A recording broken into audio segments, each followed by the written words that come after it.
Hi, my name is Linda Cirulli-Burton, and welcome to this channel named Above the Battleground, ACIM.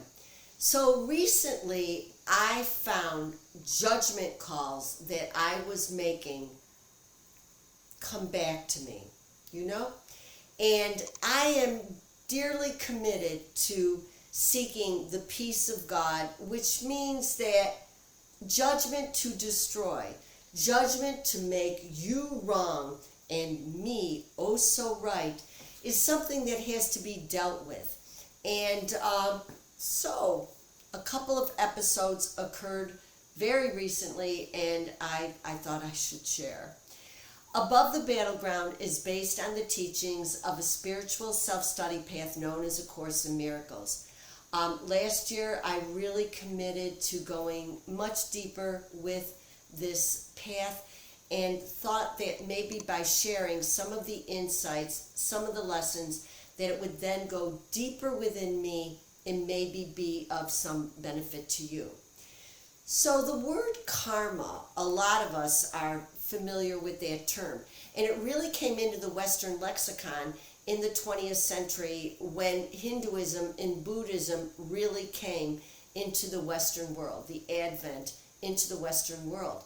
So I decided, of course, to look it up, and this is what I found. So it could be described as the relationship between a person's mental or physical action and the consequences following that action. All right, let me repeat this. The relationship between a person's mental or physical action and the consequences following that action. Now, one thing that I did find kind of funny was that in the Oxford Dictionary, they give us a sentence so that you can see how karma can be used in a sentence, and this is what I found. There's something highly satisfying when karma strikes. And I have to admit, that did make me laugh. So, we always, let's face it, I hear it all the time. People say it all the time. I can't believe when they get hit with their own karma, and it's a little bit gleeful, I must say. Now, if I was feeling like that, just FYI, towards someone, I'd have to go to that bench above the battleground and look at that with Jesus and the Holy Spirit, maybe even with a sense of humor. But anyway, recently in a video, to be in the world and not of it, I kind of started it off with a judgment call. In December of 2019, I was in Israel and I went to the Qumran archaeological site. And this is where the Essenes lived. Desert, you see the caves. This is the home of the Dead Sea Scrolls. So, of course, I was learning while I was on the tour about some of their code of how they would live. And I thought, I don't think this is right. There's another way to be in the world and not of. And of course, that's right. But not this. This wasn't right. To separate yourself physically. And of course, in one fell swoop, I'd forgotten that there are different paths for many of us, all of us. We find our path, and it is what works, right, for us. So, just like clockwork, I get an email today. And this email came from a man. He doesn't know me at all. So it's not like he watched my video and decided to write to me. But his name is Donald Kane, Kane. And he's the chairman of the Biblical Archaeological Forum, BAF. And so he sends out these emails to alert us to particular talks. And would you believe the title of this talk? Imperial Terror and Personal Trauma in the Second Temple Period. And this is what was written in this email. Beginning in 586 BCE, a virtually uninterrupted succession of empires ruled over Jews both in Israel in the diaspora. This lecture will explore how one specific Jewish community, the sectarians at Qumran, who we call the Essenes, responded to the sorrows and pains imposed by forces out of their control. Some of this distress inflicted by external imperial forces is illuminated by their rules of conduct, expressed in a number of the Dead Sea Scrolls. The Qumran sectarians used purification rituals such as mikvot, and I probably killed that pronunciation, but these are the baths where they would go to clean themselves, as tools for coping with the turmoil affecting their community, and also mobilize their own internal power and resources. Well, that was a gentle comeuppance to a judgment in my mind that what they were doing was wrong. How do I know? How do I know? What would a compassionate perspective say? We're all trying to find our way. We're all extending love or looking for love. And the Essenes did what felt right for them to do. So it was very gentle, but I got it, And actually, the reason why I know that judging someone or some group does me harm is when I find out something that melts the judgment away, and I feel so happy. So that was one thing. Then there's another, and this is really crazy to share, but it fits. So I'm in an apartment complex that I really, really like.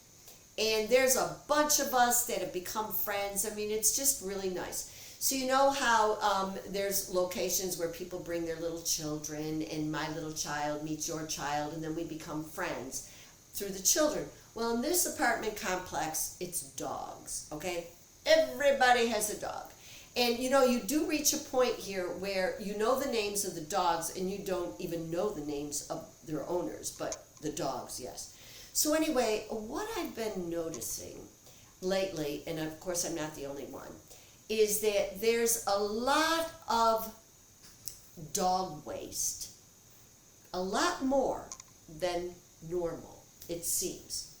And we have these little doggy stations where you can get all these bags and pick up the droppings of your dog, and so it's annoying, like when you're looking in your yard and there's a little dog station and they've dumped right there, nobody picks it up. So I went on the warpath, and a friend of mine who lives in the houses behind me told me that she had seen a dog, and I think it was a mountain dog. I mean, she told me, look it up, see what it looks like. So I did. She told me there was a particular woman that she thought lived in a building across the way from me. And she'd seen this woman walk this big dog, and the dog would alleviate itself, and the woman wouldn't pick it up. So, of course, I was hostile when I heard this. So I told a couple people, be on the lookout for this dog, right? Be on the lookout. So anyway, just a couple days ago, I ran into a friend of mine, and she said, Linda, I have been watching. And I saw a woman walking this dog, and she didn't pick it up. And you know what, Linda? I don't think she can bend over. I don't think she can. Well, I have to tell you, I had this thing like shift in my head, in my heart, and hey, I had a compassion check. I think she needs to figure out what to do or have a friend walk with her if in fact she's the one, because really, it's nasty, but I got it. So I want to say that A Course in Miracles talks about trials. And I think for me, because I lean more to the critical, to being judgmental, and I am really watching that so that I can work on that within me, so that I can be in that right mind and be happy, you know? And anyway, this is what A Course in Miracles says. Trials are but lessons that you failed to learn, presented once again. So where you made a faulty choice before, you now can make a better one, and thus escape all pain that what you chose before has brought to you. In every difficulty, all distress, and each perplexity, Christ calls to you and gently says, my brother, choose again.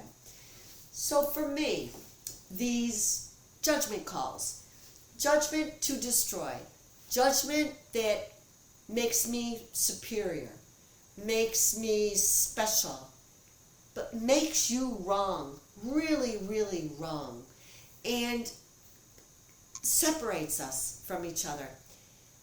When I can go into my right mind, oh my gosh, it is so wonderful. So yes, I can choose again. And we'll have an upcoming video that will address this even more strongly. But I wanted to share because I was just called out gently. Thank you for sharing your time with me, and I look forward to being with you again soon.